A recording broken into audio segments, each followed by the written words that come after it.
kullu shay'in min umuri dunya halikun, mambo yote katika dunia ni zenye kuangamia, kila kitu isipokuwa Allah subhanahu wa ta'ala al-mutafarridun bisarmadiyya, Mwenyezi Mungu ambaye kwamba amefaradhika na kuendelea, kwa kwamba hawi mwenye hana muda, huwa al-awwal biduni al-ibtida wal akhir biduni al-intiha. Yeye wa mwanzo ambao kwamba hana uanzo, hana chanzo, na yeye wa mwisho ambao kwamba hana kikomo, subhanahu wa ta'ala. Hata wake zetu ambao kwamba tunawapenda, kadhalika hao wote ambao kwamba wanatushughulisha wote, kadhalika watakuwa ni kuangalia kila kitu. Auladuka alladhina tulaibuhum, watoto wako ambao kwamba wewe unakuwa mwenye kucheza na wao, unapata raha ile ya maisha, kadhalika watoto kama hao wote wanakuwa ni kuangalia. Wakadhalika maluka alladhi tajma'u, mali yako ambayo kwamba unaikusanya kila siku na kaizidi, wala utaki kutoa sadaqa, kadhalika mali kama hii inakuwa yenye kuisha, inakuwa yenye kuangamia. Na masikitiko ni kwamba unaweza kuitangulia mali yako, ikhwan fillah. Kadhalika ikhwan fillah, katika lahbatul akhir, katika mwisho wa uhai wa mtu, la yakunu baina yadayhi illa amalu salih, haiwi mbele ya macho yake ambapo kwamba anaiona wakati ambapo kwamba roho inamtoka, isipokuwa matendo mazuri peke yake ndio ambapo kwamba mtu kama huyo anatamani au mwenye kukutana nao mbele ya maisha yake. Kwa sababu gani? Kwa sababu Mwenyezi Mungu Subhanahu wa Ta'ala anakuwa ni mwenye kusema katika Qur'an, asema kwamba kalla hatta idha jaa ahadahumul maut qala rabbi irji'un, mpaka inapomfikia mtu kama huyo mauti, ameshughulisha na dunia, mambo kama hayo ya dunia, mpaka mauti inapomfikia mtu kama huyo anasema ya rabbi niregeshe. Anaregeshwa kufanya nini? Je, ni kutafuta dunia ama kufanya nini? La, bali anasema nini? Ili mimi a'malu salih, ili nipate kufanya matendo mema. Lakini hakuna mwenye kurejeshwa katika dunia baada ya mauti shamfikia. Hakuna ambaye kama anaweza kurejeshwa ili apate kurekebisha makosa yake. Fima taraktu, katika yale ambayo kwamba nimewacha. Na kadhalika Mwenyezi Mungu Subhanahu wa Ta'ala katika sura nyingine akasema kwamba wa anfiqu mimma razaqnakum min qabli an ya'ti ahadakumul maut fa yaqula rabbi laula akhartani ila ajalin qarib.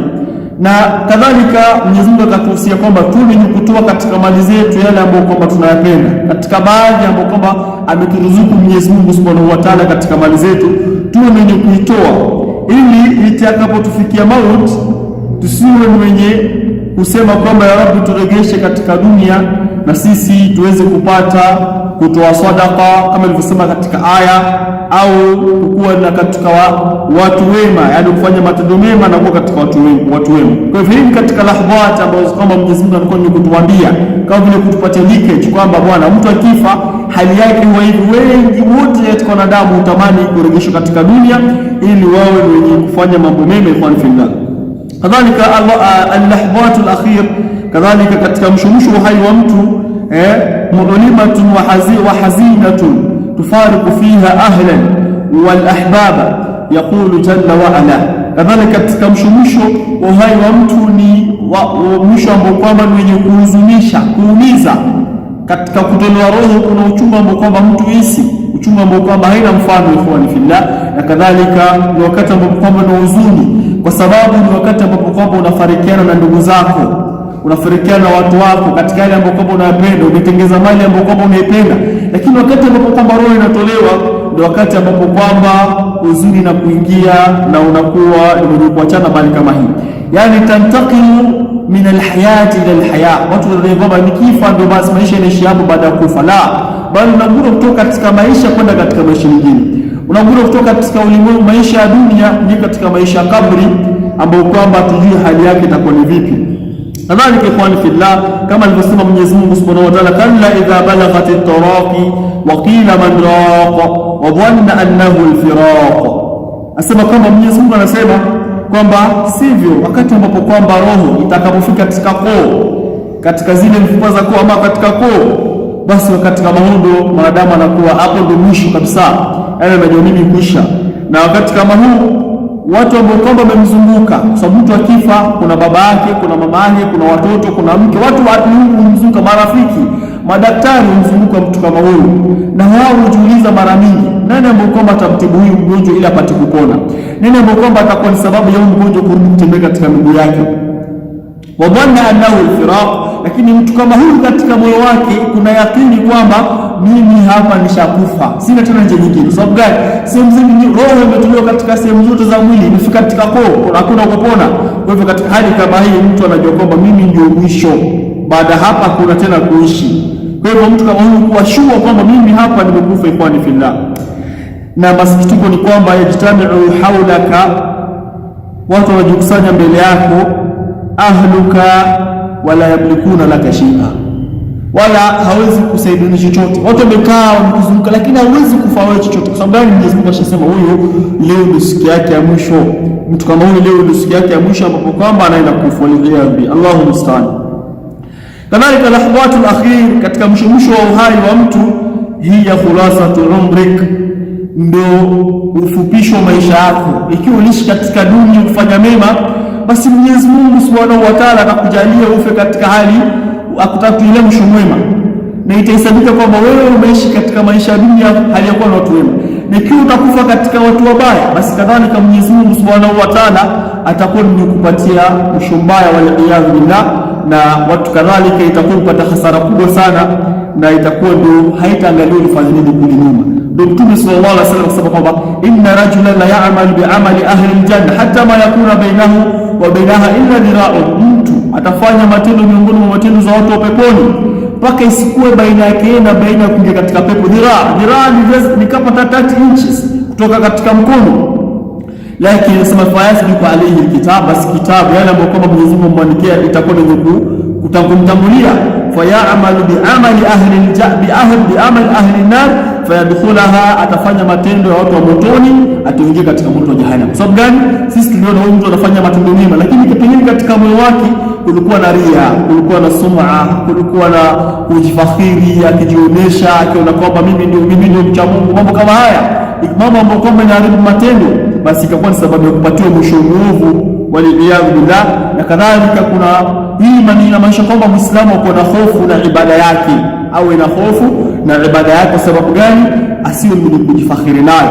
Wa inna rajulan la ya'malu bi'amali ahli an-nar hatta ma yakuna bainahu wa bainaha illa dhira'un fayamalu bi'amali ahli an-nar fayadkhulaha, na mtu mwingine atafanya matendo miongoni mwa matendo za watu wa motoni mpaka ikuwe baina yake na baina ile moto ni dhiraa moja, less than 30 inches au 30 inches, ambao kwamba kisha kitabu itamtangulia atakuwa ni mwenye kufanya matendo miongoni mwa matendo za watu wa motoni, kisha akazambatendo miongoni fayamalu bi'amali ahli al-janna, atafanya matendo miongoni mwa matendo za watu wa peponi, fayadkhulaha, kisha ataingia katika pepo kama ile.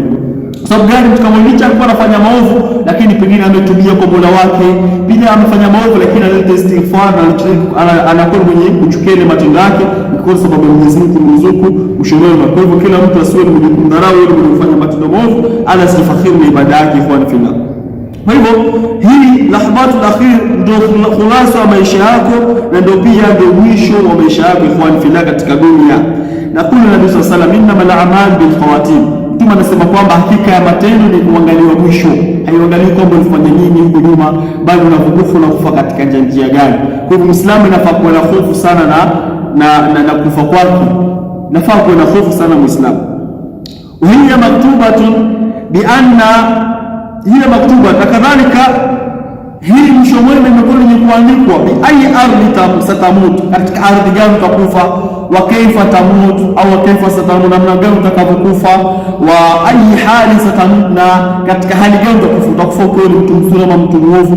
Unaweza kuishi hapa Kakamega ama Kenya ama sehemu nyingine yote, lakini pengine umeandikiwa mauti yako, utakufa katika bahari, utakufa Europe, utakufa pengine sehemu yote ile ambapo Mwenyezi Mungu amekuandikia, na katika hali gani. Kwa hivyo licha kuwa hii maneno imekuwa ni kuandikwa, lakini husnul khatima marbutun bi'amali salih au bi'amali salihah, mwisho mwema imekuwa ni kufungamana na matendo mema, imefungamana biasbab, imefungamana na sababu, yani bi maana wewe ukiishi Je, ukiwa utachukua sababu ya kupata mwisho mwema, basi Mwenyezi Mungu Subhanahu wa Ta'ala atakuruzuku mwisho mwema insha Allah. Na ikiwa utaishi maisha mabaya, ikakuwa ni sababu ya kupata maisha mabaya, huenda Mwenyezi Mungu akakupatia ile hapo kwamba umeishi. Kila mtu atakuwa mwenye kufa katika ile namna alivyokuwa mwenye kuishi, hasa na ikhwani fillah. Kadhalika mwisho mwema a'adhamu asbabihi aqidatu sahiha.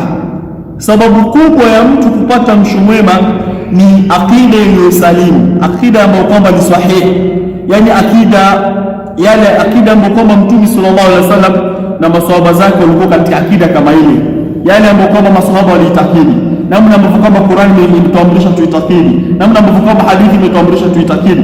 Hiyo ndio akida sahiha. Kwa hivyo mtu lazima akitaka mwisho mwema ajilazimishe na akida sahiha. Kisha wal imani sadiq, na hakuna imani ya ukweli, si imani ya mkokolini, hajakuwa uswali ufungu ufanye chochote, lakini sababu kwamba mimi nimeamini Mola wangu Subhanahu wa Ta'ala. Imani kweli ni shay'un akhar na amali salih, lakini katika matendo makubwa zaidi ni mtu kuwa muamini Mwenyezi Mungu na kutekeleza yale ambayo kwamba imani imekuwa ni kumwamrisha. Kadhalika ikhwani fillah, katika miongoni mwa sababu za mtu kupata mwisho mwema, antaisha fi dunya ala ta'ati Allah, uishi katika dunia hajakuwa na mtii Mola wako Subhanahu wa Ta'ala. Uishi katika dunia kama Mwenyezi Mungu anasema, inna salati wa nusuki wa mahyaya wa mamati lillahi rabbil alamin, hakika kuswali kwangu, kuchinja kwangu, uhai wangu, kufa kwangu, yote ni kwa ajili ya Mwenyezi Mungu Subhanahu wa Ta'ala. Kwa maana uhai wangu nautekeleza kama venye Mwenyezi Mungu ameniamrisha, na kujiepusha yale ambayo kama Mwenyezi Mungu amenikataza, na kadhalika unaomba Mwenyezi Mungu kifo ufe hali ya kuwa amekuridhia. Kwa hivyo hii katika miongoni mwa sababu ya mtu kupata mwisho mwema. Kadhalika ayakuna hamuka al-akbar huwa Allah, na kadhalika hamu yako kubwa ilikuwa ni kumridhisha Mola wako Subhanahu wa Ta'ala. Hii ilikuwa ni hamu yako kubwa ikhwani fillah. Man aasha ala shay'in mata alayhi. Kadhalika ikhwani fillah, ikiwa utaishi katika kitu, ikiwa utaishi kumtukuza Mola wako, basi Mwenyezi Mungu mara mingi mtu kama huyo hufa katika jambo ambalo kwamba ameishi nalo katika dunia kama hii. Na yashtaddu alhalu ala linsani idha qubida, na hali huwa nzito sana kwa huyu mwanadamu wakati ambapo kwamba roho yake inatolewa. Ndio katika baadhi ya wanachuoni kusema kwamba roho ni kama sponge, yani ile maisha ambayo kwamba umeishi, wakati ambapo kwamba inafinywa kwa kutolewa roho, asema nini? Asema kwa fashilu min ladhi fi qalbihi yantaliqu ala lisanihi, jambo ambalo kwamba lilikuwa katika moyo wako ndio jambo ambalo kwamba kutoka katika ulimi wako. Ni maana ikiwa katika dunia umeishi kwa kumrudisha Mola wako, na katika moyo wako pakakuwa ndani yake na tauhid na mambo ya kumrudisha Mola wako, wakati ambapo kwamba itakuwa kifili kutolewa nafsi na mwili kutolewa, basi utatamka lile jambo ambalo kwamba ulikuwa ukiishi nalo, ambalo kwamba lilikuwa ndani ya moyo. Ndio katika jambo kama hili watu useme kwamba kada ni wepesi kwenye mtu akifa kusema la ilaha illa Allah ni wepesi, kama vile Mtume alisema kwamba mwenye mamlaka mwisho itakuwa ni kalima tauhid, mtu kama huyu anaingia peponi pasi ni sawa. Hili jambo nataka liwe katika moyo wako, na Mwenyezi Mungu atujalie liwe katika nyoyo zetu inshallah. Kadhalika ikhwani fillah, hadi lahadhatu, hizi nyakati za mwisho ambao kwamba mtu akiwa katika uhai wa mwisho wa mwanadamu, yakunu sa'idatun habibatun lilmu'min, hizi wakati wa mwisho inakuwa ni wakati wa furaha na wakati ambapo kwamba unapendeza kwa Muislamu, kwa mu'min. Kwa sababu gani? Mtume sallallahu alaihi wasallam asema katika hadithi, man ahabba liqa'a Allah ahabba Allah liqa'ahu wa man kariha liqa'a Allah kariha Allah liqa'ahu, mwenye kupenda kukutana na Mola wake, basi mtu kama huyu Mwenyezi Mungu hupenda kukutana na yeye, na mwenye kupenda na mwenye kuchukia kukutana na Mola wake, basi Mwenyezi Mungu Subhanahu wa Ta'ala kuchukia kukutana na mtu kama huyu. Kwa sababu gani? Kwa sababu mtu kama huyu wakati ambapo kwamba anatolewa roho, basi Mwenyezi Mungu Subhanahu wa Ta'ala hutuma malaika au malaika humueleza ama humpatia bishara njema kwamba wanakwenda sehemu nzuri, kwamba mtu kama huyu maisha yake ya kaburi ni mazuri, ikakuwa ni sababu yeye kupata furaha, ni ikakuwa ni sababu yeye kupenda sehemu anayokwenda kwamba ni kaburi. Kwa hivyo ikawa ni sababu ya kupenda kukutana na Mola wake Subhanahu wa Ta'ala, na Mola wake ameshamrudia mtu kama huyu. Na yule mwenye kuchukia inakuwa ni sababu mtu kama huyo ambaye kwamba ni mtu pengine ni Muislamu lakini ako na mapungufu, ama ni mtu ambaye kwamba ni kafiri, huoneshwa mabaya yake na huoneshwa yale sehemu ambayo kwamba anaenda kutokamana na adhabu, basi inakuwa ni sababu ya mtu kama huyo kuchukia kukutana na Mola wake Subhanahu wa Ta'ala. Na Mwenyezi Mungu kadhalika mtu kama huyo anamridhia, inakuwa ni adhabu baada ya adhabu, waliyadhu billah. Kwa hivyo ikhwani fillah, dhikrul maut la yaani an takuna hazinan. Kukumbuka mauti haimaanishi kwamba uko siku zote wewe mwenye huzuni sana, la, bali huwa a'dhamu asbabil jiddi wal nishad fi amali salih, bali hii ni sababu kubwa ambayo kwamba itakupelekea wewe kujibidiisha na kuwa na uchangamfu katika kutekeleza ibada ya Mwenyezi Mungu Subhanahu wa Ta'ala na kutekeleza matendo mema. Ikhwani fillah, kwa sababu gani? Unajua baada ya mauti mimi iko siku ndakuja kufanya nini? Nitakuja kuingizwa baada ya kuishi katika dunia, hiyo siku mauti itakuja kunifikia. Kwa hivyo inabidi nianze kujiandaa kwa kutekeleza matendo mema, mukhlisan lillah. Subhanaka Allahumma bihamdi ashhadu an la ilaha illa anta subhanahu wa astaghfiruhu.